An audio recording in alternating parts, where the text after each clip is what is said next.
Hey, another video from West Coast Custom Concrete. This is on a patio in a backyard in downtown Huntington Beach.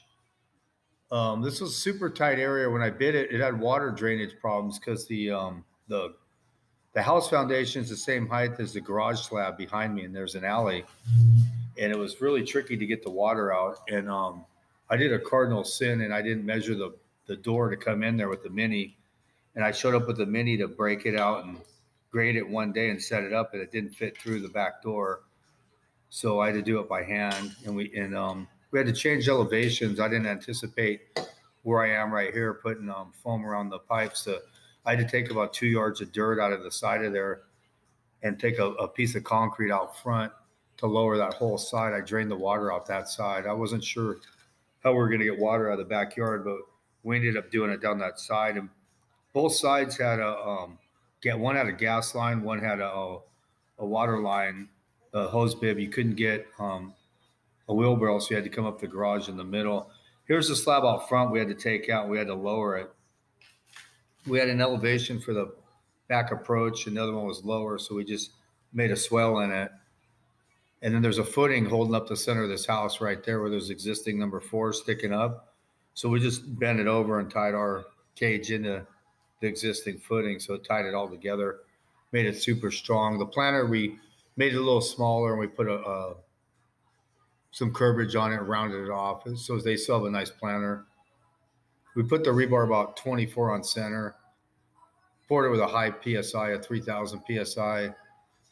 Here I am with my pump, waiting for the truck, setting it up. This is about 780 square feet, and 800 square feet is 10 yards, so it's just shy of 10 yards. And we're back in the alley. I'm just waiting on the truck. We're going to go right up the garage door and then pull the hose out around the side and get to catch that side because it's all flowing out that way. You can't rod it uphill.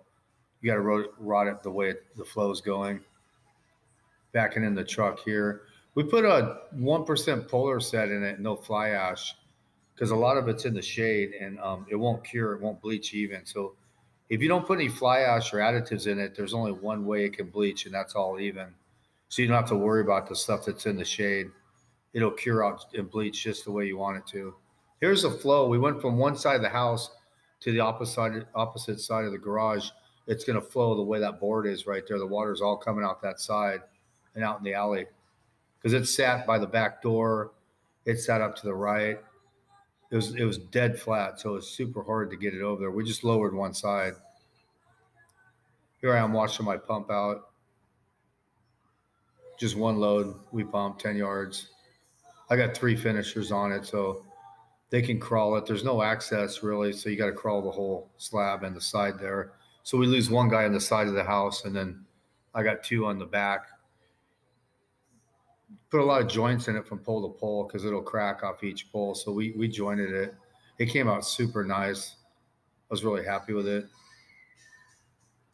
So they got to crawl it and cut the joints as they're skating it out there because there's no other way to get out there. We put them from pole to pole because it'll crack in between each pole exactly the way we put them. And then we boxed the water line off here.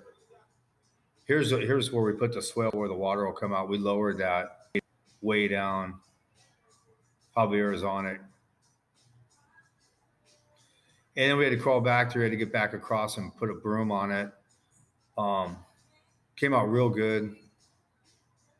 Just broomed this for a non-slip too outside.